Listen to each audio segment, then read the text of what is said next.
네, 이번 시간에는 우리 아동 관찰의 방법 중에서 사건 표지법, 시간 표지법에 대해서 한번 정리해 보겠습니다. 우리 지난 시간을 통해서 아동 관찰의 방법 2가지 한번 정리해 봤었는데요. 무엇이었죠? 네, 표본 기록법, 그리고 일화 기록법이었어요. 오늘 또 사건, 시간 이렇게 2가지의 관찰 방법에 대해서 더 정리해 보시면서 어떠한 특징들이 있는지, 장단점이 있는지 비교하고 생각하시면서 함께 보시면 좋겠습니다. 네, 첫 번째 사건 표지법 한번 정리해 보죠. 사건 표지법이란 아동의 특정 행동, 사건을 표집하는 관찰 방식이라고 정리해 볼 수 있습니다. 그래서 표본기록법은 시간을 정해놓고 그때 모든 행동과 모든 말을 또 전체적인 맥락 속에서 기록하는 방법이라고 우리가 이해했었고, 일화 기록은 목적하는 하나의 상황, 또 교육적으로 의미가 있는 그러한 내용들을 기록해 보는 방법이라고 이야기를 했고요. 사건의 표지법은 특정 행동,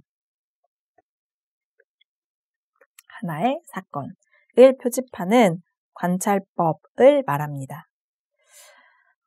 사건 표지법을 우리가 정리해 보고자 할 때 몇 가지 지침들에 대해서 한번 생각해 보면요.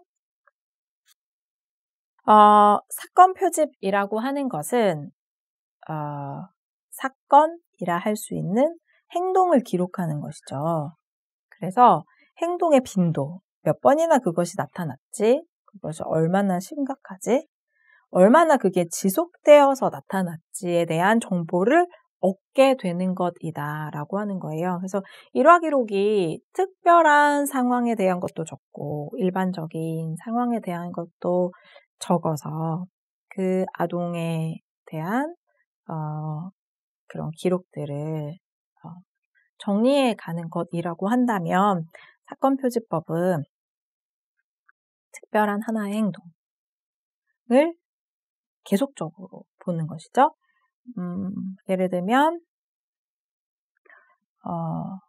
다툼이 일어나는, 갈등이 일어나는 상황, 또는 음식을 먹지 않는,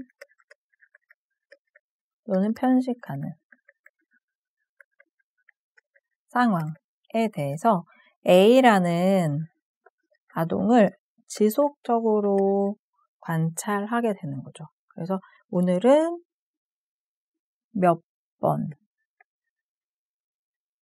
얼마나 자주, 얼마나 심각하게 그 행동이 일어나는가를 살펴보는 것이 사건 표지법이라고 볼 수 있죠. 그러한 정보를 얻을 수 있고요. 예측한 기간 동안에 어떠한 행동이 일어났는가, 일어나지 않았는가에 대한 부분도 중요하지만, 어떤 행동이 특정한 배경에서 발생되기를 기다렸다가 관심을 가진 행동이나 어떤 사건이 발생을 했을 때 그 순서를, 행동의 순서를 자세하게 기술하고자 할 때 이 사건 표지법을 우리가 사용한다라고 하는 거죠.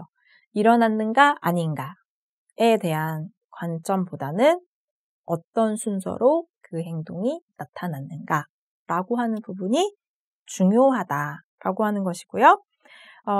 뒤에 우리가 시간 표지법을 살펴볼 건데, 시간 표지법과는 달리 시간적인 제약이 없이, 시간 제약을 하지 않는다는 거죠. 사건이나 행동이 나타날 때마다 관찰하고 기록하고 대부분은 개별 유아를